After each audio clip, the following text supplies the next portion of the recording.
Hello and happy Wednesday or whatever day you might be viewing this. But I just wanted to follow up and just sort of process and give some more thoughts after Monday's class. So, first of all, thank you for being such a captive audience to the role play. My husband actually enjoyed it. And in our world, sometimes our loved ones, partners, spouses, friends just really don't know what we do if they don't interact in a dialogue, like a therapy session, like the one on Monday. So, um, yeah, it was kind of fun. So, selfishly, I enjoyed it. So, a couple of other things I was thinking about being a people pleaser, and I walked away Monday thinking, gosh, I hope I didn't sound like I have every answer or I know all the things and all the right things to say, because that is definitely not the case. Um, so, having been, and still today, a clinician, therapist, counselor, what have you, for 16 years in the chair. As some of us say, I am still learning, I'm still evolving, making major mistakes, not like life, like putting people's lives in danger, hopefully, but just learning and growing from my clients, from my colleagues, from you all as students. And I think that is how we improve upon those natural skills we already have.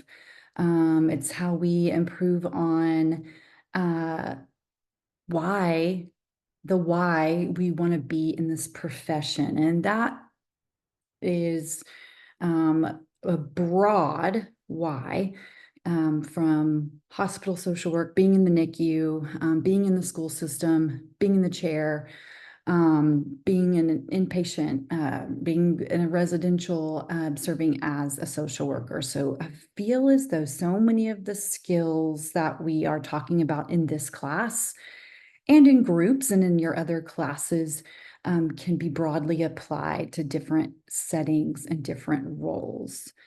So, yeah, I just wanted to reiterate that I'm growing as well, and I don't always have the answers, and I don't always um, use these interventions, modalities, techniques, um, maybe in the best way in regards to like even the language. I am trying to think, like, do I use cognitive distortion? Do I use like uh, a thought that might be destructive in nature, or maybe maladaptive behavior is what is the end result of the thought.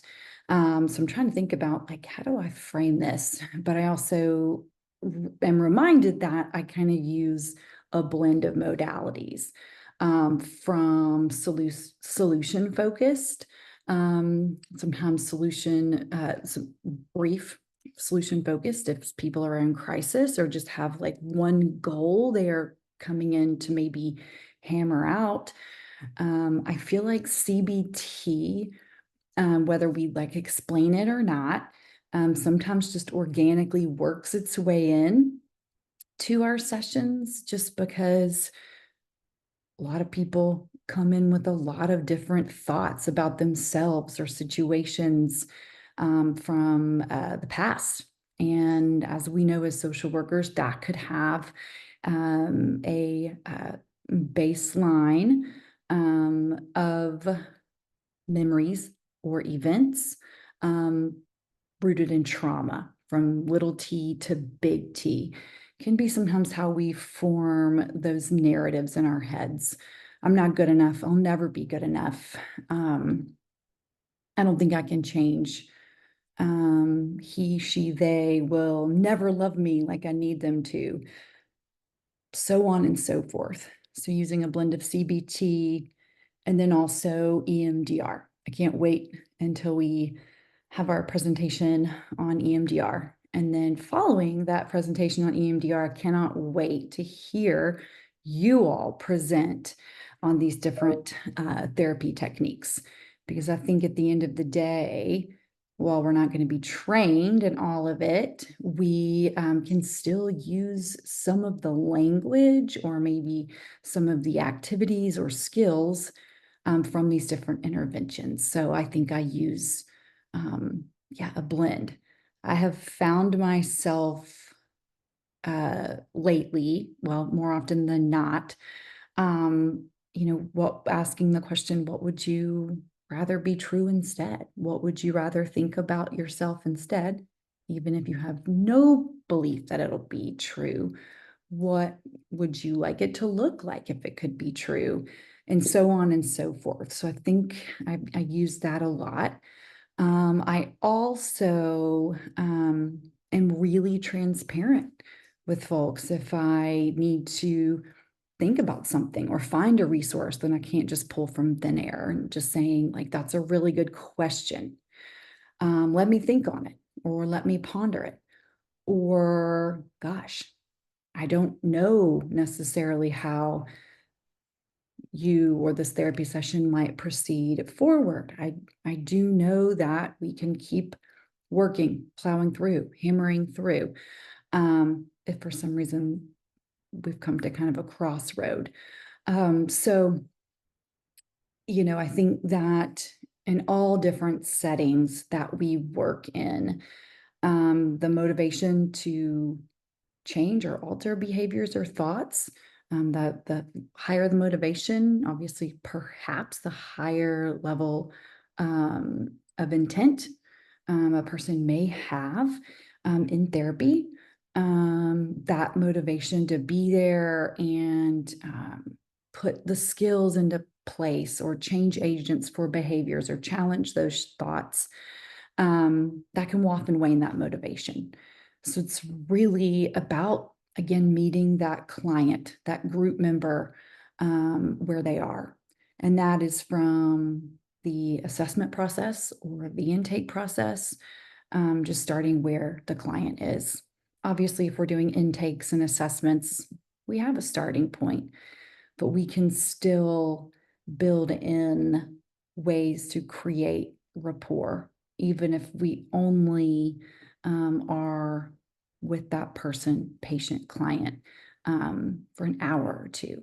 I know I'm rambling on, and I'm sorry. I just really was like, oh my gosh, I hope I didn't sound like a know-it-all or I know everything to do, because I don't. And I don't have all the answers, and I am always learning. And with that learning, I hope I am growing. And we're all just doing, I think, the best that we can. And lastly, I got pretty vulnerable at the end of class, and I think, oh my gosh, did I trigger somebody? We didn't really, and we kind of like wrapped it up, but it was time to go.